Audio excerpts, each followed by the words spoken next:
Kajian Asmaul Husna kita hari ini masih melanjutkan nama Allah Al-Mu'min bagian yang kedua. Karena pada pertemuan sebelumnya ada dua makna Al-Mu'min. Yang pertama yang sudah kita jelaskan adalah Maha membenarkan. Dan yang kedua adalah Maha memberi rasa aman. Jadi Al-Mu'min, orang kita disebut orang beriman kenapa? Karena membenarkan Allah, membenarkan Rasul, betul kan? Membenarkan malaikat, membenarkan kitab, membenarkan adanya hari kiamat, kita disebut mukmin. Dan Allah disebut mukmin karena Dia Maha membenarkan apa yang Dia benarkan. Pertama, Dia membenarkan bahwa dirinya adalah Tuhan. Yang kedua adalah membenarkan Rasulnya melalui mukjizat. Sudah kita jelaskan. Karena Rasul-Rasul dulu sebelum jadi musyrik, Rasul dulu soleh. Soleh itu orang baik. Makanya kalau kita jadi orang baik doang, itu insya Allah diterima. Tapi kalau kita naik level menjadi orang yang mesti memperbaiki, di situ perlawanan yang akan terjadi. Maka ketika Nabi SAW mengatakan beliau adalah Rasul, saat itulah terjadi penentangan-penentangan. Saat terjadi penentangan dan pendustaan, Allah benarkan kalau beliau adalah Rasul, maka diturunkan mukjizat. Kemudian Maha membenarkan yang sudah kita bahas, Allah Maha membenarkan perkataannya. Apa saja yang Allah firmankan di dalam Al-Quran, janji, informasi, pasti kenyataannya demikian. Allah Maha menolong para Rasulnya, orang-orang yang beriman, kenyataannya demikian. Allah menghancurkan orang-orang yang zalim, kenyataannya juga demikian. Cuma kita dulu nggak sabar, sekarang baru kita tahu kalau orang zalim ketar-ketir, betul kan? Betul atau tidak? Mana Allah Subhanahu Wa Taala membuka aibnya bukan saat mereka tidak lagi menghancurkan orang zalim, nggak nunggu dia pensiun. Karena kalau dihancurkan saat orang itu lemah, kita tidak melihat kebesaran dan kekuasaan Allah. Allah menghancurkan orang-orang zalim saat mereka memegang kekuasaan, agar orang-orang tahu bahwa terbukanya aibnya itu disebabkan karena Allah Subhanahu Wa Taala yang melakukannya. Nah, hari-hari ini kita menyaksikan Al-Mu'min itu bagaimana Allah menghancurkan, menyiksa, mempermalukan orang-orang yang selama ini zalim kepada umat Islam dan juga kepada para alim ulama. Takbir. Jadi semangat ya. Nah, kita masuk ke Al-Mu'min yang baru yang hari ini kita akan bahas, yaitu Allah yang Maha memberikan rasa aman. Ini yang akan kita bahas hari ini. Kita ambil firman Allah di dalam surat Quraisy. Alladzi at'amahum min ju'in wa amanahum min khawf.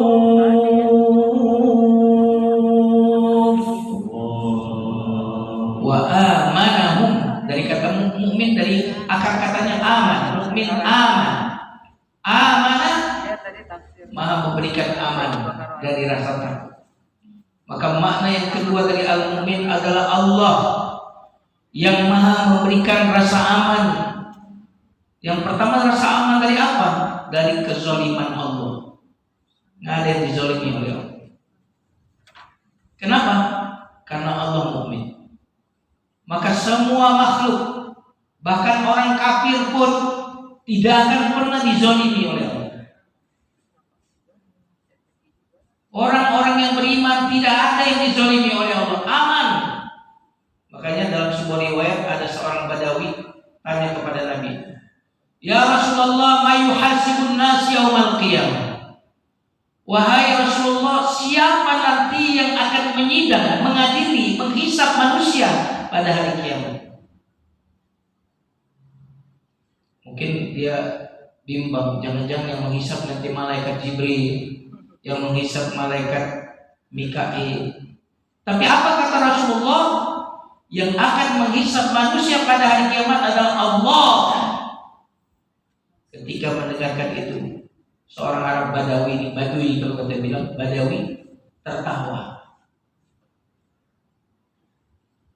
Nabi heran mengapa Badawi ini tertawa dan tersenyum.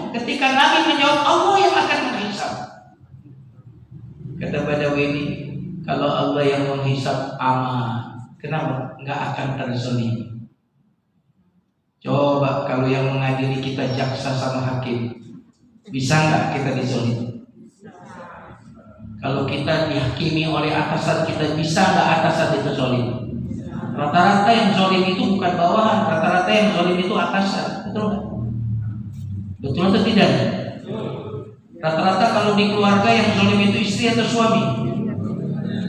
Ngaku sendiri, boleh ngaku sendiri. Kalau Allah yang hisab aman. Kenapa? Karena Allah al-Mu'min. Mu'min artinya memberikan rasa aman. Aman dari apa? Kezaliman Allah. Awama rabbuka bidhallamin lil 'abid. Allah tidak pernah berbuat zalim. Innallaha la yadhlimu mithqala dzarrah.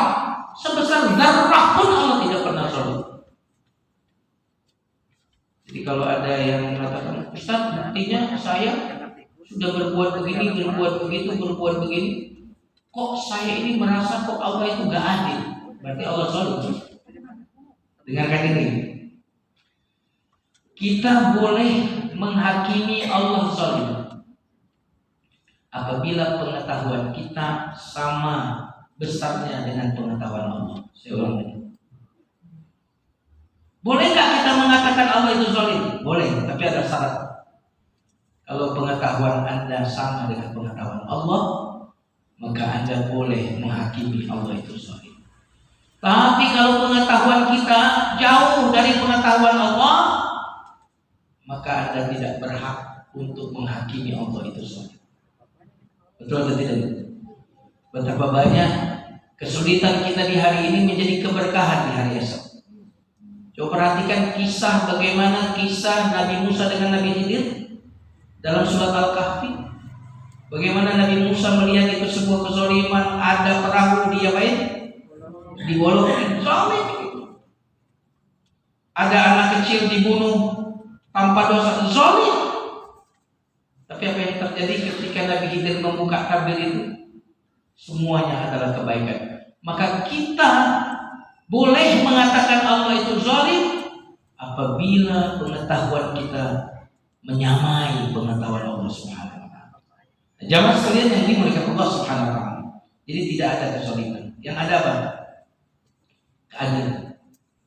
Berarti kalau kita saat ini gaji sekian, itu kita bilang apa? Maha adil. Memang segini pasti.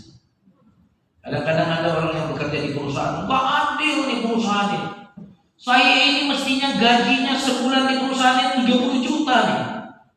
Kok gaji saya masih 10 juta aja di perusahaan? Sebenarnya adil.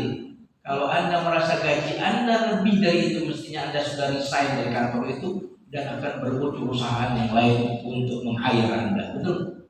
Kenyataan ngomel tapi masih kerja di situ juga, itu berarti gaji Anda yang pasti segitu. Betul atau tidak nih? Nah, jamaah sekalian yang dimuliakan Allah Subhanahu wa taala, Maha memberikan rasa aman kepada seluruh ciptaannya dari kezalimannya. Aman. Nah, jamaah sekalian, Al-Mu'min Maha memberikan rasa aman. Berarti rasa aman itu bersumber dari mana? Rasa aman itu bersumber dari Allah, dari dalam yang Allah berikan kepada kita, bukan dari luar. Berarti rasa aman itu tidak bersumber dari adanya satpam. Tidak. Rasa aman itu tidak bersumber dari adanya Pak Polisi dan tentara. Kita rasanya kalau udah ada Pak Polisi aman, Pak Polisinya aja gak aman dari penembakan. Betul nggak? Betul atau betul? Ini makin relevan ya Al-Mu'min. Ada loh sebagian orang yang saya kenal tuh di mobilnya ditempel keluarga Kopassus stiker, ya kan? Ada juga rompinya Pak Polisi ditaruh di dalam. Nggak tahu dapat dari mana itu rompinya Pak Polisi. Dia merasa kalau dekat sama Pak Polisi aman. Wong istrinya sendiri ditembak oleh salah satu oknum, saya sebut oknum. Betul nggak? Ini viral di media. Jadi selama ini kalau kita merasakan bahwa ada orang kuat yang kita anggap akan memberikan rasa aman, ternyata orang kuat itu sendiri yang kena bencana. Ya ayyuhan nasu antumul fuqara'u ila Allah. kalian semua fakir kepada Allah, semuanya butuh kepada Allah Subhanahu wa taala. Nah, jemaah sekalian yang dimuliakan Allah Subhanahu wa taala, dalam kehidupan kita ini ada rasa takut yang tidak bisa diamankan oleh siapapun kecuali oleh Allah. Saya ulang lagi ya. Ada ketakutan yang tidak bisa diatasi oleh siapapun dari manusia. Nggak bisa diatasi oleh Bapak Presiden. Tidak bisa diatasi oleh Bapak Menteri. Tidak bisa diatasi oleh Pak Polisi dan Pak TNI. Ada ketakutan yang nggak bisa diatasi kecuali oleh Allah. Contohnya apa? Ketakutan akan kesehatan kita di masa depan. Betul nggak? Halo? Bisa nggak? Ketakutan akan bisnis kita di masa depan. Ketakutan akan anak-anak kita, bagaimana nanti setelah mereka kita tinggal. Ada ketakutan yang tidak ada manusia satupun yang bisa mengatasi ketakutan itu. Dan yang bisa mengatasi ketakutan itu hanya siapa? Allah. Maka Allah Al-Mu'min, Allah yang Maha memberikan rasa. Ada 3 tipe orang takut. Coba kita cek kira-kira di sini kita masuk di tipe yang keberapa. Yang pertama adalah takut karena faktor yang ditakuti benar-benar ada. Contohnya ada harimau di depan. Takut nggak? Di depan kita ada harimau, ada singa. Takut atau tidak? Ya, kebetulan ada cerita dulu teman ya, bulan puasa pas dia lagi libur dia ke taman safari. Taman safari boleh kan bawa mobil ke dalamnya. Tiba-tiba mogok mobilnya bulan puasa dia siang hari. Semoga dia tengok kanan tengok kiri, wah sepi. Karena dia tahu penyakitnya mobilnya, dia turun. Dia buka kapnya, dia perbaiki. Pas sudah selesai diperbaiki, tiba-tiba di belakangnya ada takutan dia. Oh benar-benar ketakutan dia. Tiba-tiba harimau yang ngomong, tenang saya lagi puasa. Ini cerita sebenarnya nggak terlalu serius. Jemaah sekalian, karena pas bulan puasa, tenang saya lagi puasa. Jemaah sekalian yang dimuliakan, takut tipe yang pertama adalah takut karena faktor yang ditakuti itu betul-betul real ada. Ketika musim COVID kemarin, takut nggak? Takut. Kenapa? Real. Bahwa memang ada yang ditakuti secara ilmiah. Maka ini sehat. Ini sesuatu yang logis, sehat. Takut, tapi memang yang ditakuti itu real, memang ada. Semua kita insya Allah ada di level ini. Yang kedua adalah takut padahal faktor yang membuat takut tidak ada di depan mata kita. Sakit, takut nggak sakit? Takut sakit nggak? Ada nggak di depan mata kita sekarang? Takut bangkrut? Takut. Ada nggak di depan mata kita sekarang? Tidak ada. Takut rezeki? Takut di PHK? Takut. Tapi ketakutan itu belum nyata di hadapan kita, baru di pikiran kita saja. Takut masa depan anak-anak kita? Takut nggak? Kalau saya tanya takut masa depan anak kita, takut masa depan soal ibadahnya atau soal duitnya? Dua-duanya ya. Tapi mana yang lebih menakutkan kita, menggelisahkan kita? Soal finansialnya atau soal ibadahnya? Ini dia. Salah satu bentuk uzon kita kepada Allah adalah ketika kita takut masa depan finansial anak kita. Saya ulang lagi kali ini. Salah satu bentuk uzon kita kepada Allah adalah kita terlalu takut akan masa depan keuangan anak kita. Jemaah sekalian yang dimuliakan, siapa di sini yang usianya 40 tahun ke atas angkat tangan? Mayoritas. Ya, 39 nggak boleh ngaji. Pertanyaannya, pernah nggak selama 40 tahun itu Allah tidak memberikan rezeki kepada kita? Bagi yang usianya sudah 45 tahun, pernah nggak selama 45 tahun itu Allah lupa memberi makan dan minum kepada kita? Pernah nggak? Yang sudah 50 tahun, pernah nggak Allah selama 50 tahun itu kelupaan, lalai untuk memberikan rezeki kepada kita? Pernah atau tidak? Sudah lebih dari setengah usia kita, Allah nggak pernah lalai, nggak pernah lupa ngasih makan dan minum kepada kita. Lalu mengapa kita mengkhawatirkan masa depan kita yang tidak akan lama lagi? Lalu mengapa kita mengkhawatirkan masa depan makan dan minum anak-anak kita, sementara kita tidak khawatir dengan akidah dan iman anak-anak kita?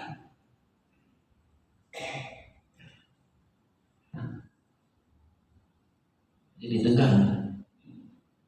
Cuma sekalian yang dimaksud takut, padahal faktor yang ditakuti tidak ada. Ini penyakit.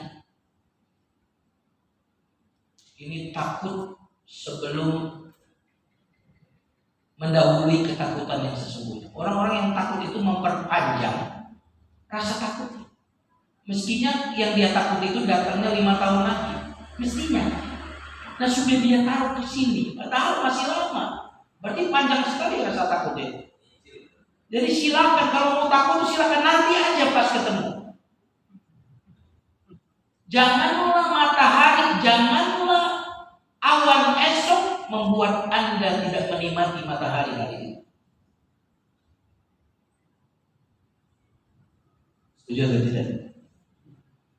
Awannya besok, matahari terang di sini.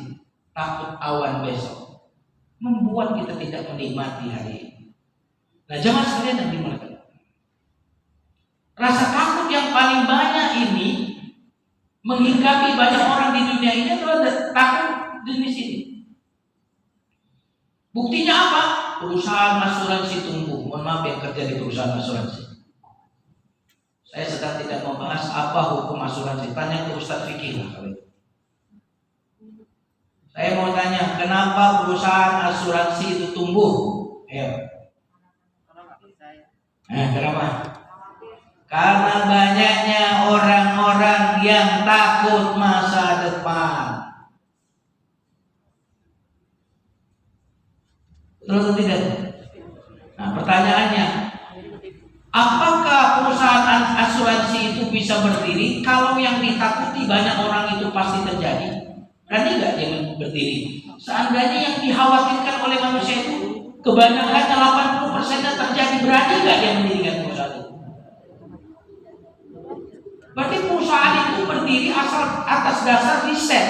Mereka sudah meneliti bahwa yang banyak ditakuti oleh manusia, yang banyak dikhawatiri oleh manusia, itu tidak pernah terjadi dalam alam kenyataan. Makanya berdiri perusahaan asuransi. Perusahaan asuransi mendapatkan keuntungan dari rasa takut kita. Tapi kita mendapatkan apa dari rasa takut kita? Dapat buntung. Dia dapat untung, kita buntung. Maka orang-orang yang menyadari mengimani al-mu'min, maka dia akan merasakan ketenangan akan masa depan. Dan orang yang beriman itu tenang bukan karena duitnya. Orang yang beriman itu tenang karena duit yang ada di tangan Allah, bukan duit yang ada di tangan kita. Saya ulang lagi. Orang yang beriman itu tenang dengan apa yang ada di tangan Allah, bukan dengan apa yang ada di tangannya. Dia tidak tenang dengan tabungannya, tapi dia tenang dengan perbendaharaan yang ada di sisi Allah. Itulah orang beriman. Makanya orang mukmin itu pasti merasa kaya. Bukan merasa kaya dengan tabungannya, tetapi merasa kaya karena tabungan yang ada pada Allah. Saya kasih analogi. Seorang anak punya ayah kaya raya, baik hati, dermawan dan tidak sombong. Kira-kira dia mengkhawatirkan keuangannya enggak? Khawatir enggak jemaah? Anak, seorang anak punya bapak miliarder, baik hati, dermawan dan tidak sombong. Kira-kira dia khawatir enggak tentang keuangannya? Kenapa? Padahal anak ini karena bapaknya kaya, sekolahnya cuma tamat SD. Khawatir nggak dia keuangannya? Nggak khawatir. Kenapa? Saya tidak sombong. Kalau seseorang tidak khawatir karena ayahnya kaya dan baik hati, lalu bagaimana seorang mukmin itu kok khawatir? Padahal dia punya Rabb, punya Tuhan, kaya, baik hati. Sombong Allah itu. Allah itu bukan tidak sombong, sombong. Buktinya apa kalau Allah sombong? Kamu mau menyembah saya silakan, enggak silakan. Sombong kan? Nah, zaman sekali kecil sekali kita kata Allah, kamu tuh kecil, kamu tuh fakir, saya ini yang kaya. Sombong sekali. Nah, zaman sekalian yang dimuliakan Allah Subhanahu wa taala. Jadi al-mukmin Allah yang Maha memberikan rasa aman dari rasa takut. Baik takut yang ada di depan mata sebagaimana yang terjadi pada Abu Bakar dan Rasulullah bersama Abu Bakar di Gua Thur. La tahzan innallaha, jangan sedih, jangan takut, Allah bersama kita. Yang terjadi kepada Nabi Musa, di depan real lautan, di belakang itu Fir'aun dan bala tentaranya. Real, tapi keimanan mengatakan tidak akan mereka bisa mencelakakan kita karena Allah bersama kita. Subhanallah. Nah, jamaah sekalian yang dimuliakan Allah Subhanahu wa taala. Ini takut karena ada faktor yang ditakuti. Yang kedua, takut karena faktor yang membuat takut tidak ada di depan mata. Siapa di sini yang nggak ada asuransi yang kata? Saya sedang tidak berbicara hukum asuransi. Yang tidak punya asuransi. Ya. Saya termasuk nggak ada asuransi. Bukan berarti asuransi itu pasti haram, ya, asuransi yang sesuai syariat. Tapi kalau iman anda kuat, iman anda kokoh, insya Allah perusahaan asuransi itu tidak ada. Pasti ada yang tersinggung di situ. Ada yang bekerja di perusahaan asuransi ya. Nah, zaman sekalian yang dimulai Allah Subhanahu wa taala. Yang ketiga, ketakutan di depan mata. Namun tidak ada rasa takut di dalam hati. Inilah wali-wali Allah. Apa wali itu? Wali itu yang beriman dan bertakwa. Alladzina amanu wa kanu yattaqun, ala inna awliya Allah la khaufun alaihim wa la hum yahzanun. Alladzina amanu wa kanu. Sesungguhnya wali-wali Allah itu tak ada rasa takut, tak ada rasa sedih. Siapa wali Allah? Yang beriman dan bertakwa. Ini wali Allah. Berarti kalau kita melihat kejadian yang supranatural tapi dia nggak takwa, itu pasti wali setan. Kok bisa hilang tapi nggak sholat nih orang? Wali setan. Wali Allah itu adalah orang yang paling beriman, orang yang paling bertakwa, itulah wali Allah.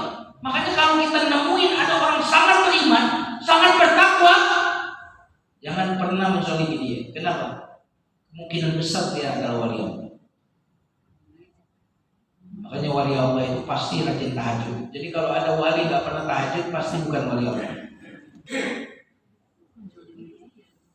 Wali Allah itu pasti rajin puasa, pasti rajin berzikir, pasti rajin ke masjid. Jadi kalau ada wali Allah nggak pernah kelihatan di masjid, itu pasti bukan wali Allah, wali kelas gitu.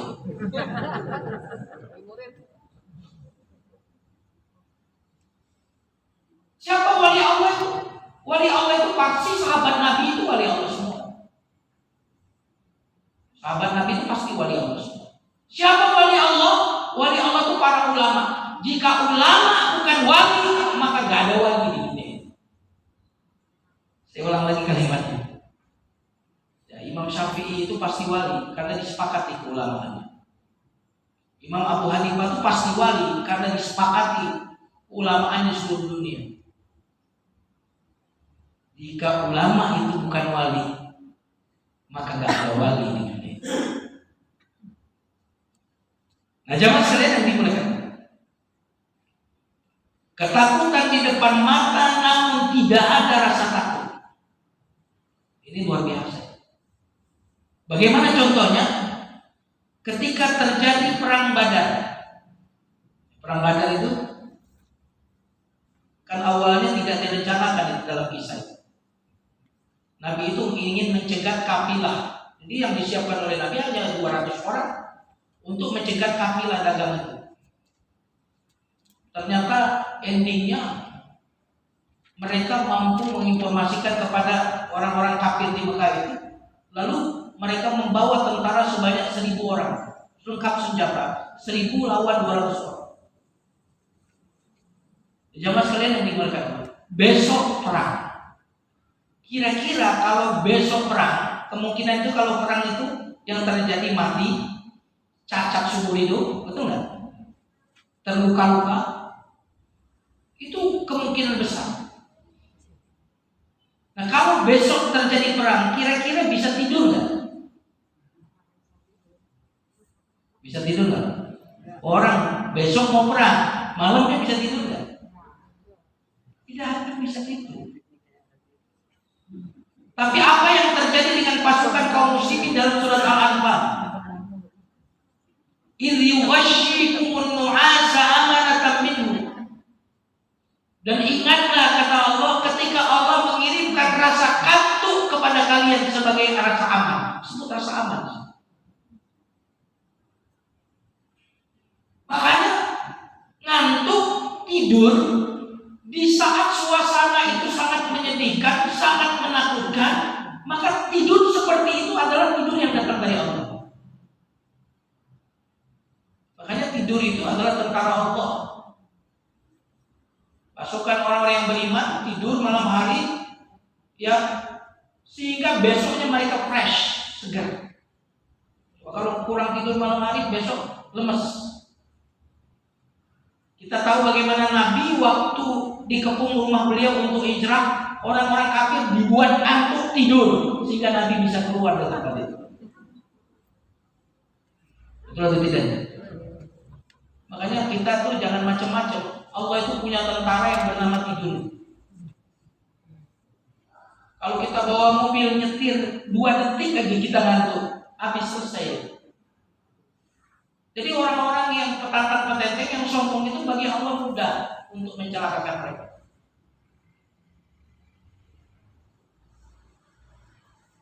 Dibuat ngantuk aja di perjalanan selesai. Allah Subhanahu wa taala Al-Mu'min memberikan kesehatan dengan banyak cara. Contohnya dengan tidur ini.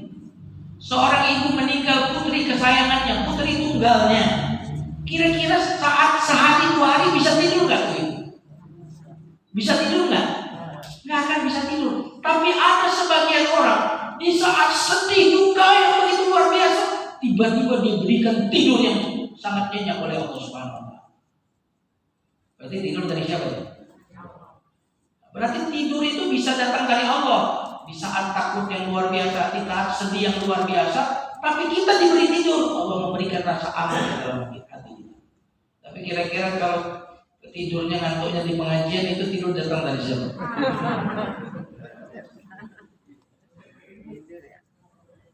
Kalau lagi khutbah Jumat, kira-kira tuh ya, tidur yang duduk di pojok kanan, pojok kiri itu yang ketiduran itu datang dari siapa? Yang kenceng tuh pengalaman kayaknya.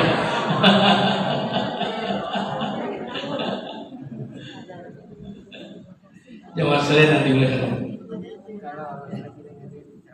Makanya kita ini alhamdulillah, waktu bangun tidur itu kenapa ucap alhamdulillah? Dari awal tuh untuk tidur itu pakai nama Allah. Karena kita ini untuk tidur aja perlu bantuan Allah. Bismika Allahumma ahya wa bismika amut wa bismika amut. Ya Allah, dengan namamu aku bisa mati. Maksudnya bisa tidur. Karena tidur itu saudara kematian. Maka siapapun yang tidur itu tanda bahwa dia calon mati. Betul atau tidak? Makanya Allah itu tidak mati karena dia tidak ngantuk dan tidak tidur. Di surga gak ada tidur, Pak. Kalau di surga itu tidur, berarti di surga gak abadi. Aku nggak tanya sembuh.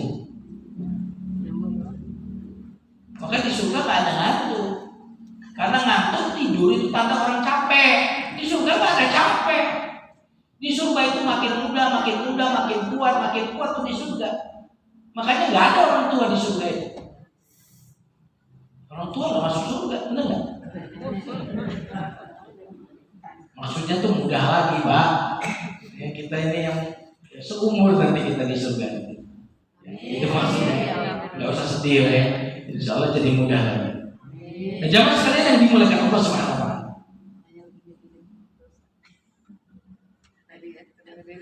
Allah Al-Mu'min, Allah yang maha memberikan rasa aman. Makanya rasa aman itu bukan dari uang. Makanya orang yang banyak uang, Pak, itu ketakutan yang luar biasa. Takut uangnya hilang, benar nggak? Takut apa? Takut mobilnya hilang. Makanya gemboknya tebal-tebal tuh kalau orang punya barang mewah itu. Biasanya kalau rumah mewah ada satpamnya nggak? Kenapa? Takut. Ada bodyguardnya nggak?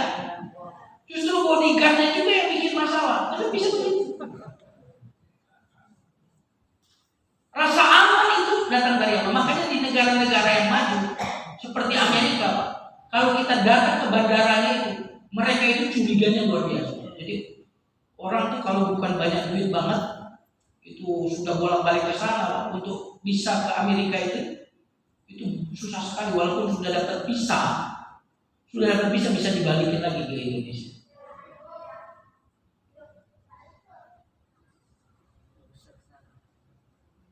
Kenapa? Karena mereka terkena penyakit apa yang namanya takut. Di Israel dengar sirene, itulah takut kabur. Kenapa? Takut. Padahal senjata lengkap, kekayaan luar biasa. Tapi rasa takut itu sekali lagi bukan bersumber dari luar, tapi bersumber dari alam, dari dalamnya itu karunia Allah Subhanahu. Makanya lihat di sini, ya, orang itu kalau sudah masuk masjid aman, tenang, ya, sudah mulai matanya di bawah. Saya itu mengibaratkan masjid itu adalah area akhirat yang ada di bumi. Itulah masjid. Siapa yang suntuk dengan dunia, hiruk pikuknya, pengen keluar sebentar masuk masjid. Makanya bersyukur kita ada area akhirat yang ada di bumi yang bernama masjid. Syukur banget, dan rugilah orang-orang yang tidak tahu itu.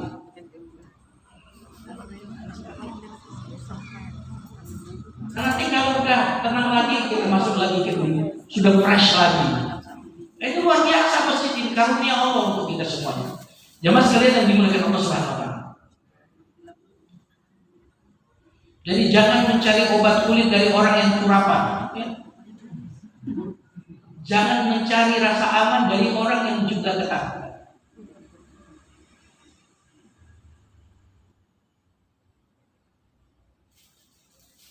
Rasa aman itu ada di mana, jamaah sekalian? Adanya di mana?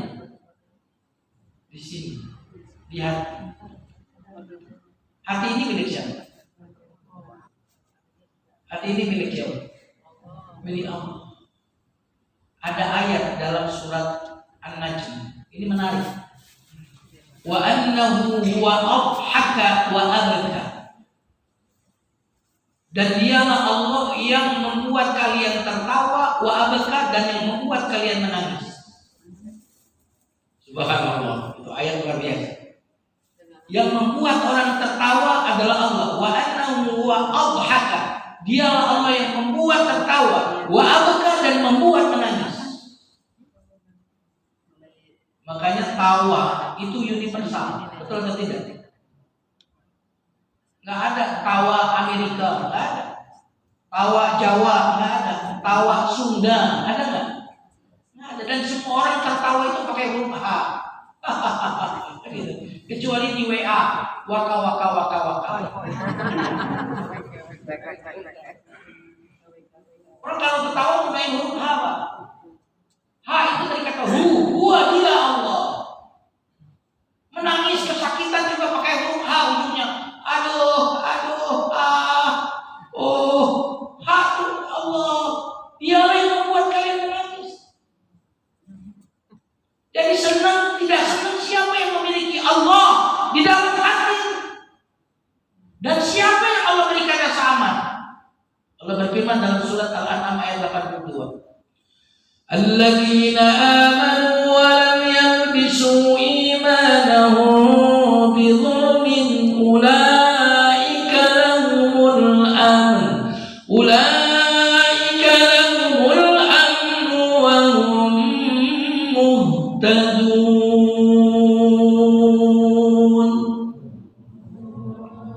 Ini kalau mau aman, ayat ini kunci. Alladzina amanu, orang-orang yang beriman, walam yalbisu imanahum bidzulmin, dan tidak mencampur imannya bizulmin. Apa maksud zulmin di sini? Allah berfirman dalam ayat lain, inna syirka la zulmun azim. Syirik itu adalah kezaliman yang sangat besar. Berarti orang yang beriman dan tidak mencampuri iman mereka ini dengan sedikit pun kesyirikan, ulaika lahumul aman, bagi mereka itulah rasa aman. Makanya orang-orang yang Tuhannya banyak itu akan ketakutan. Wah, saya ini kalau si fulan ganti, saya nggak akan dapat lagi job. Oh, berarti Tuhannya si fulan ini. Saya kalau dekat si fulan naik jabatan saya. Oh, berarti Tuhannya si fulan ini. Semua orang yang meyakini ada yang menentukan soal rezeki selain Allah akan takut. Semua orang yang meyakini ada yang bisa membahayakan selain Allah akan takut. Bahkan bukan akan takut, akan munafik. Saya ulang lagi, akan apa? Munafik.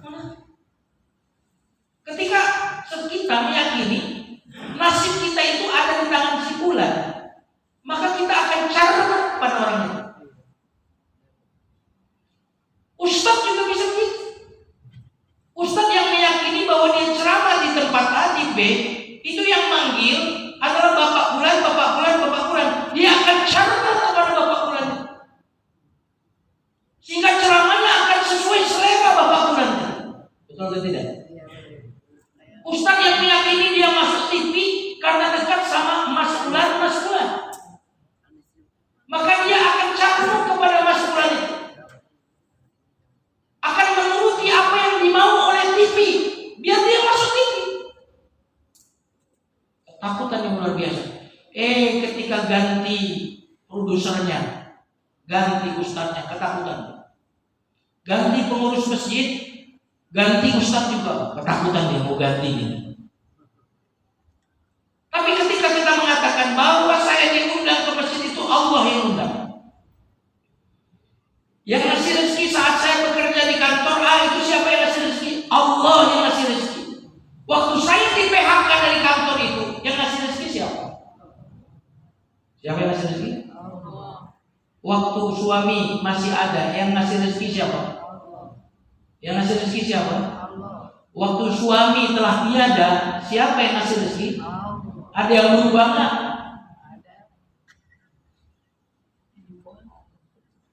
Kenapa? Saya melepas anak ke malam. Saya sadar betul, jangankan di malam, di rumah saja saya nggak bisa jagain anak. Jangankan jagain anak, jagain diri saya saja saya nggak bisa. Maka kalau sedih pun sedih normal, biasa, nangis tapi nggak di depan anak. Kesedihan yang menunjukkan kelembutan. Takut?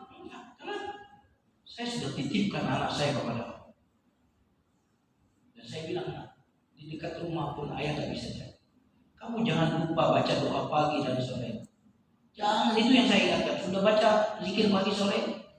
Saya ingat, sore hari sudah baca belum? Sudah baca belum? Minimal sehari kamu harus baca zikir itu. Nah. Karena ayah tidak bisa melihat, bahkan melihat pun gak bisa nolong. Nah. Allah yang bisa menolongmu, memberikan rasa aman kepadamu. Nah, itu yang membuat saya tenang melepas asa.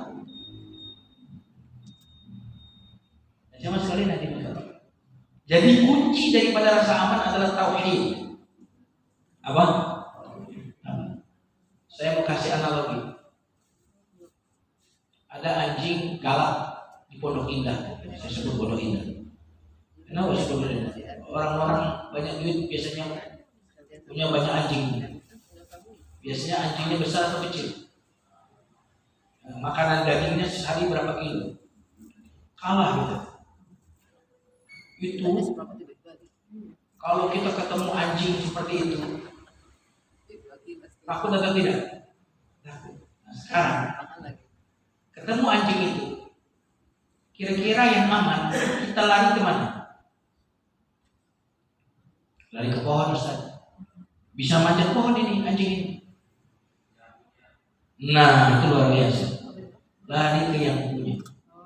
Karena yang punya ini yang mengatakan anjing, kejar orang itu. Bahkan anjing ini kalau sudah mengejar, sudah di depan matanya kita ini, kata yang pemilik anjing, anjing jangan. Dia gigit nggak kita? Berarti urusan kita sama anjing itu atau pemilik anjing? Itu tauhid. Anjing itu hanya alat yang dipakai oleh pemilik itu. Bahaya itu hanya alat yang Allah gunakan. Orang jahat itu hanyalah alat yang Allah pakai. Dia memang sudah jahat, tapi Allah bisa memakai orang jahat itu untuk kemudian mengingatkan kita. Berarti urusan kita sama orang jahat itu atau sama Allah Subhanahu wa taala yang menguasai segalanya.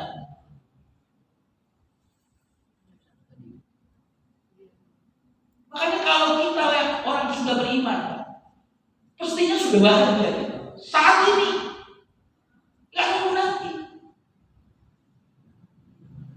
nggak takut rezeki. Kenapa? Karena yang maha kasih rezeki saya itu Allah. Apa yang saya takuti? Orang kafir aja dikasih rezeki kok. Yang nggak sekolah dikasih rezeki. Dan rezeki itu ajaib. Ada nggak orang yang lebih bodoh dari kita, duitnya lebih banyak? Ajaib. Kita dalam usia kita yang tidak muda lagi ini, kita meyakini betul rezeki itu ajaib, ajaib. Kalau hitung-hitungan kayaknya nggak cukup gitu ya. Tapi karena rezeki itu ajaib, subhanallah, ya bisa punya rumah. Kalau pikir-pikir kok bisa punya rumah, bisa punya mobil. Kenapa Allah ar-Razzaq? Jadi tauhidlah yang bisa membuat kita merasakan. Makanya orang itu kalau syirik lawan dari tauhid, dengar suara burung hantu aja takut. Takut nggak? Biasanya apa tuh kalau dengar suara burung hantu? Meninggal. Ada yang meninggal. Terus dengan suara apa lagi biasanya? Burung gagak. Pokoknya yang burung-burung. Makanya istilah agama itu tapayur. Tapayur itu burung. Menjadikan burung itu sebab kesialan. Tapayur namanya. Syirik. Jamaah sekalian yang dimuliakan Allah Subhanahu wa taala.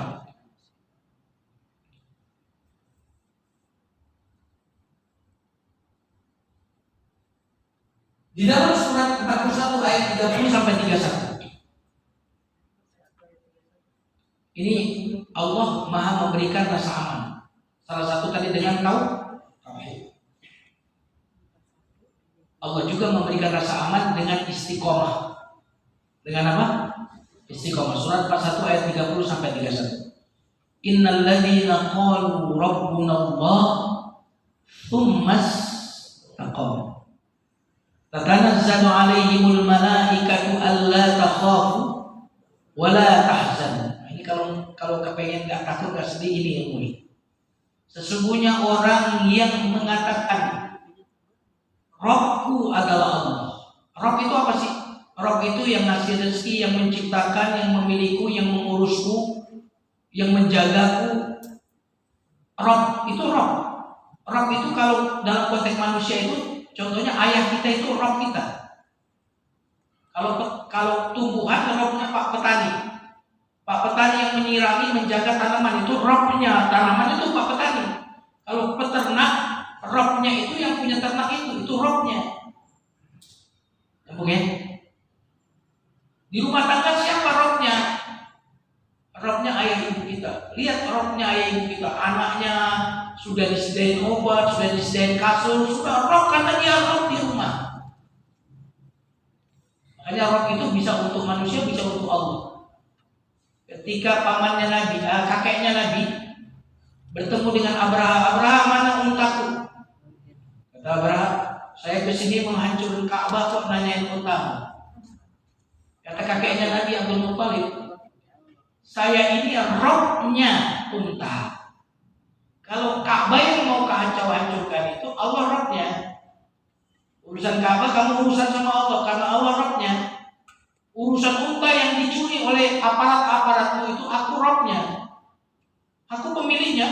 Aku selama ini yang mengurusi unta-unta itu. Urusanmu padaku soal unta. Urusan Ka'bah itu Allah robnya.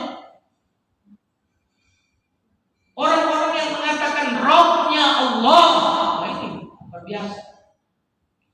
Tsumastaqam, kemudian konsisten. Karena tidak ada orang yang mengatakan Tuhanku Allah kecuali akan diuji.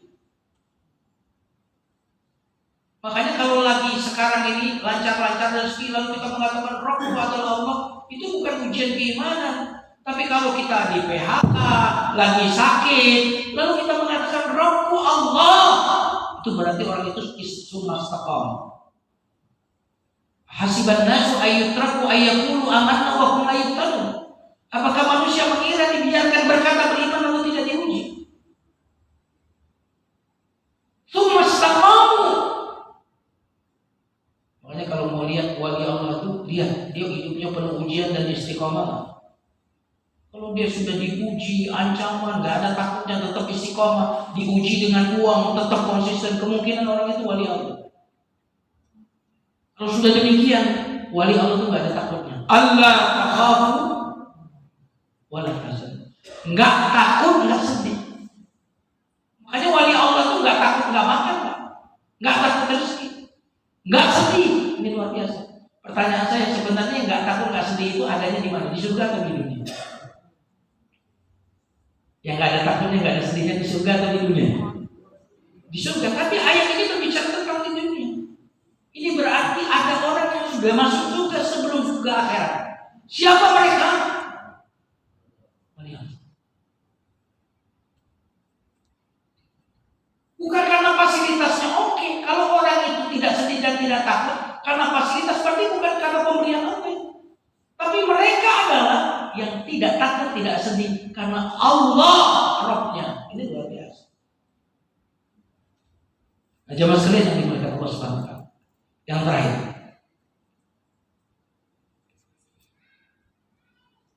Allah memberikan rasa aman dengan zikrullah. Alladzina amanu wa tatma'innu qulubuhum bi dzikrillah. Ala bi dzikrillah tatma'innul qulub. Orang-orang yang beriman dan hati mereka tenang dengan zikrullah. Berarti kalau kita berzikir tapi nggak tenang-tenang, itu ada masalah dengan keimanan. Karena kalau orang beriman lalu dia berzikir, itu pasti tenang. Dan dengarkan ini ya, zikir itu ketika kita menyebut nama Allah, hati kita itu meluas.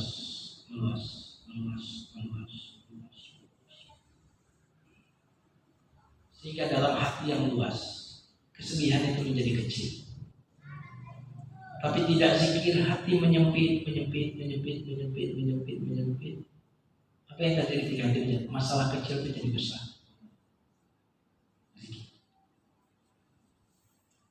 Zikir membuang perasaan negatif. Waktu kita berzikir, itu perasaan-perasaan negatif, pikiran-pikiran negatif itu hilang. Astagfirullah, kebuang tuh cemas. Astagfirullah, kebuang rasa. Astagfirullah, suuzon kebuang terus. Makanya kenapa zikir itu harus banyak? Karena dia punya dua fase pembersihan, fase pengisian. Lagi, fase pembersihan, fase pengisian. Maka zikir itu membuang. Makanya zikir itu membuat di otak kita itu ada space.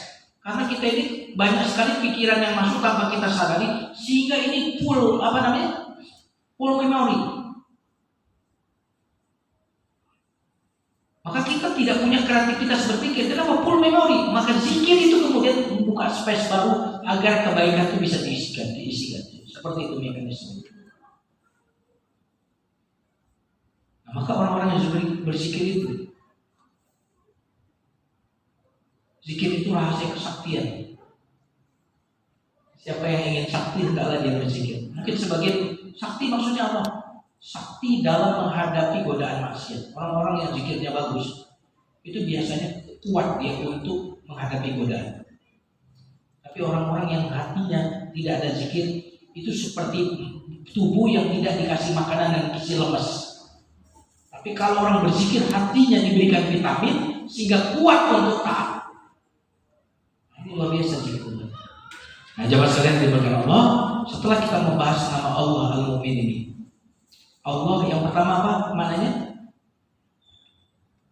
Maha membenarkan. Oke, ingat apa yang perlu kita teladan? Jadilah orang yang mukmin. Apa itu? Yang ucapannya dibenarkan oleh perbuatannya. Jangan jadi orang munafik. Allah itu ngomong apa, bicara apa, kenyataannya akan begitu. Orang beriman itu begitu. Janjinya apa, itu yang terjadi.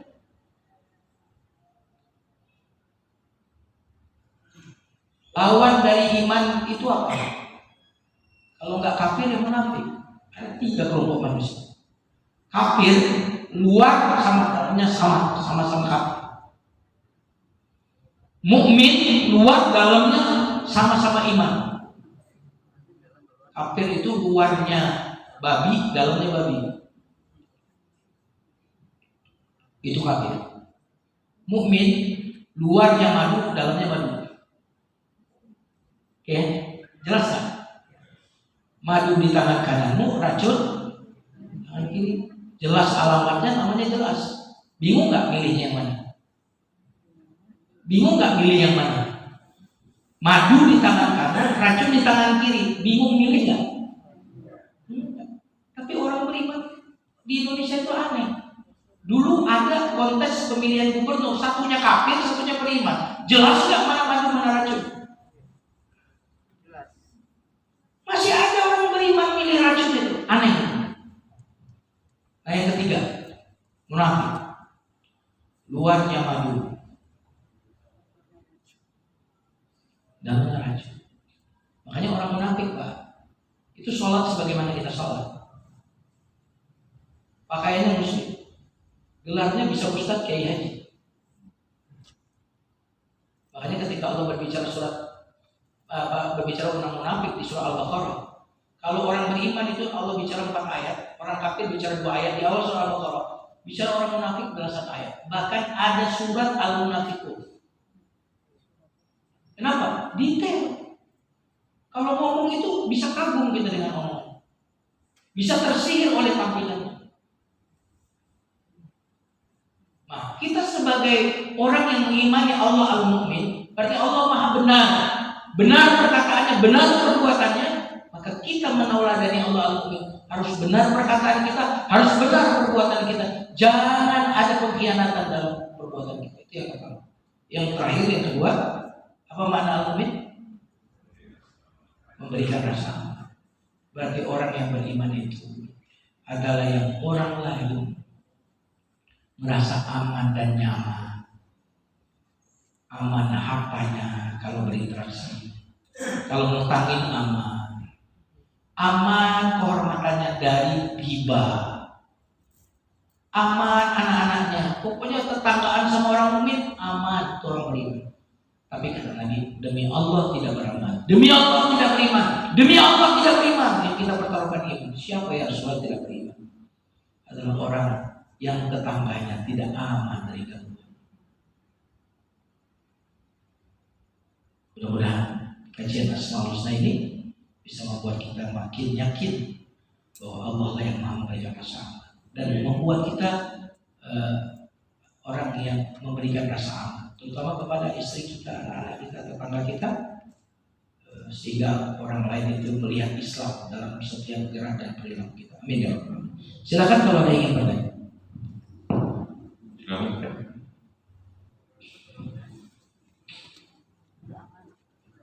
Terima kasih Ustaz. Assalamualaikum warahmatullahi wabarakatuh. Waalaikumsalam warahmatullahi wabarakatuh. Di dalam firman Allah surat An-Nisa ayat 9 itu dikatakan bahwa kita tidak boleh akan tiada. Tidak boleh Pak? Tiada atau meninggal. Tiada. Tiada. Iya, tiada. Jadi kita tidak boleh takut akan tiada. Oh iya iya. Namun yang kita takutkan adalah yang kita tinggalkan menjadi lemah. Mohon penjelasan, terima kasih. Oh yang surat itu. Wal yakhshal ladzina la taraku min khalfihim dzurriyyatan bi'afan khafu 'alaihim. Ya. Ada yang lain? Ya, Ustaz. Assalamualaikum warahmatullahi wabarakatuh.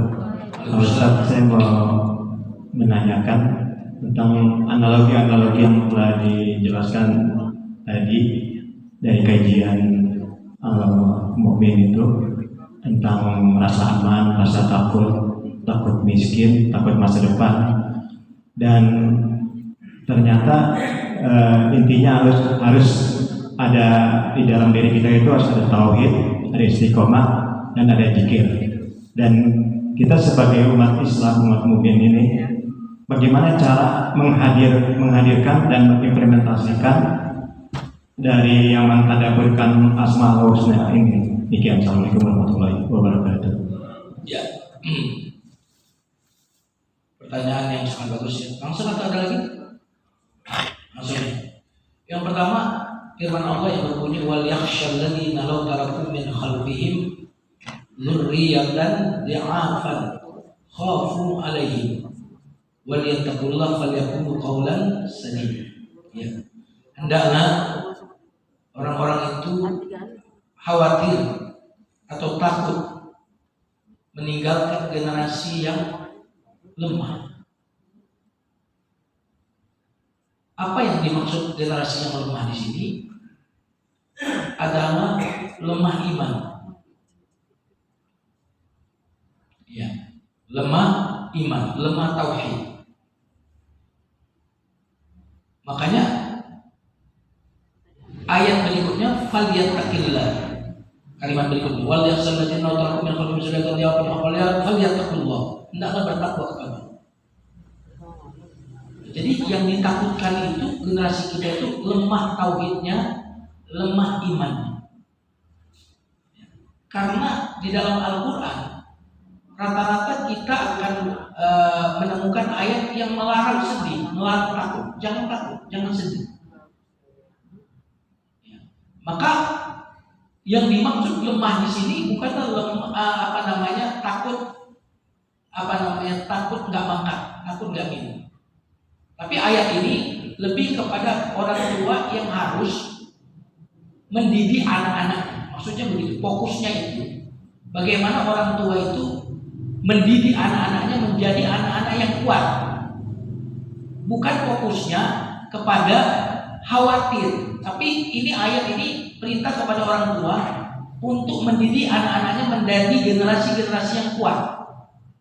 Karena Allah SWT berfirman dalam surah Al-Anfal, wa'iddu lahum mastata'tum.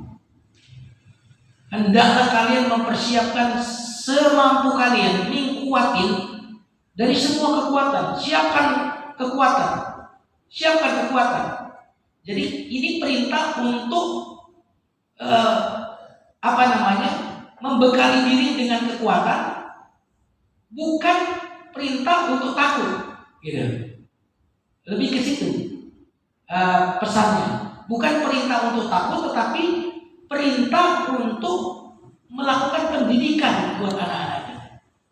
Mendidik anak-anak kita menjadi anak-anak hebat, anak-anak tangguh. Lebih ke situ.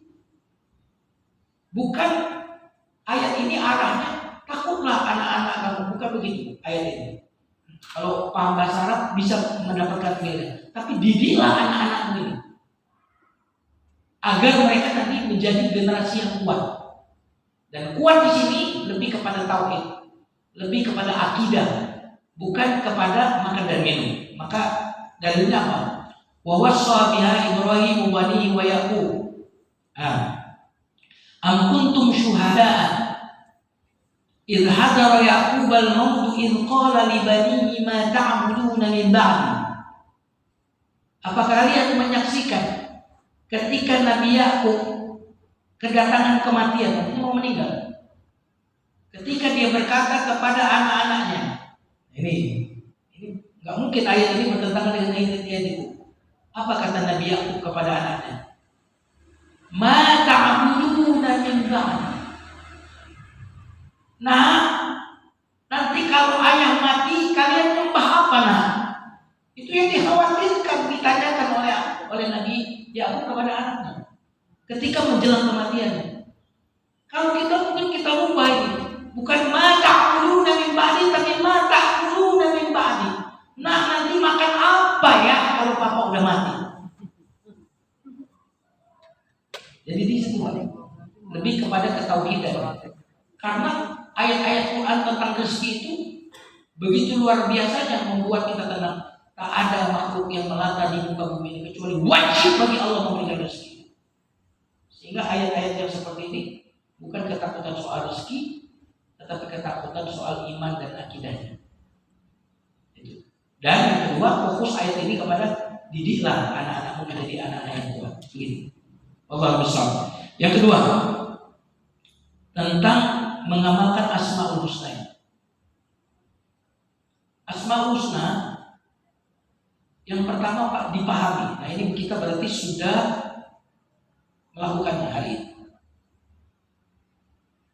Makanya siapa yang ahsoha masuk surga. Allah memiliki 100 kurang 1 ya. Nama-nama yang husna. Siapa yang ahsoha masuk surga. Ahsoha itu artinya ini. Kalau saya menghitung jumlah jamaah di sini, berapa menit yang perlu saya butuhkan? Jumlah yang ada di sini. 10 menit cukup? Itu namanya menghitung. Tapi kalau ahsa, saya pertama tahu nama setiap orang di sini, butuh berapa menit? Setelah saya tahu namanya, saya tanya asalnya dari mana, tanggal lahirnya, tanggal berapa, terus pekerjaannya apa, anaknya ada berapa, tinggal di RT berapa, detail saya mengetahui orang itu namanya ahsa. Ya, Bung? Nah, jadi tugas pertama kita waktu Asmaul Husna ini adalah kita memahami. Setelah memahami, menauladani. Nah, makanya tadi kenapa apa yang harus kita lakukan setelah memahami nama Allah Al-Mu'min? Yang pertama tadi apa? Sesuai antara perkataan dengan perbuatan. Yang kedua, memberikan rasa aman. Kita menauladani. Baru yang ketiga itu zikir. Bagaimana zikir Asmaul Husna? Pilihlah Asmaul Husna yang sesuai dengan yang kita minta kepada Allah. Kalau kita minta rasa aman, ya. Wah yang memberikan rasa aman. Berikan rasa aman kepada kita. Kalau kita lagi butuh rezeki, ya Razzaq urzuq. Kalau kita butuh apa lagi? Butuh sembuh, ya Syafi ishfi. Jadi silakan. Tapi kalau mau disebut semua juga nggak apa-apa. Tetapi yang paling bagus itu kita menyebut Asmaul Husna sesuai dengan keadaan yang sedang kita minta kepada Allah. Itu ya. Adapun jumlahnya tidak ada batasan bagi jumlah karena zikir itu disuruhnya banyak.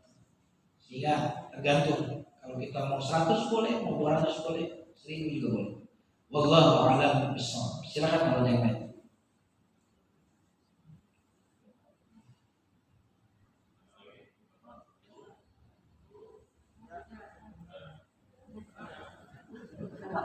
Ada Bu? Alhamdulillah. Kayaknya masih bertanya. Kalau sudah betah begini, berarti taman surga. Oke, kalau tidak ada kita tutup ya. Terima kasih. Semoga Allah Subhanahu wa taala mengumpulkan kita di surga kelak sebagaimana kita dikumpulkan di hari. Mari kita katakan astagfirullahaladzim. Salli ala Muhammad wa ala ali Muhammad. Alhamdulillahirabbil alamin. Hamdan yuwafi ni'amahu wa yukafi mazidah. Ya Rabbana lakal hamd kama yanbaghi li jalali wajhikal karim wa 'azimi sultanik. Ya mukmin, wahai yang Maha memberikan rasa aman, karuniakanlah kepada kami hati yang merasakan keamanan dan ketenangan karena-Mu ya. Penuhi hati kami ini dengan rasa aman. Imla qulubana amnan wa sakinatan wa tuma'ninatan. Ya min wahai yang Maha membenarkan, jadikan kami ya Allah mukmin yang sejati. Ij'alna minal mu'minina alladziina hum fi shalatihim khashi'un walladziina hum 'anil lagwi mu'ridun walladziina hum liz-zakati fa'ilun walladziina hum li furujihim hafizuna illa 'ala azwajihim aw ma malakat aymanuhum fa innahum ghayru malumin walladziina hum li amanatihim wa 'ahdihim ra'un walladziina hum bi shahadatihim qa'imun walladziina hum 'ala salatihim da'imun wa yuhafizun. Allahumma ij'alna minal warithin alladziina yarithuna al-firdausa hum fiha khalidun. Rabbana atina fid dunya hasanah wa fil akhirati hasanah wa qina adzabannar. Subhana rabbika rabbil izzati 'amma yasifun. Wassalamu ala mursalin. Alhamdulillahi rabbil alamin. Barakallahu lakum. Wassalamualaikum warahmatullahi wabarakatuh.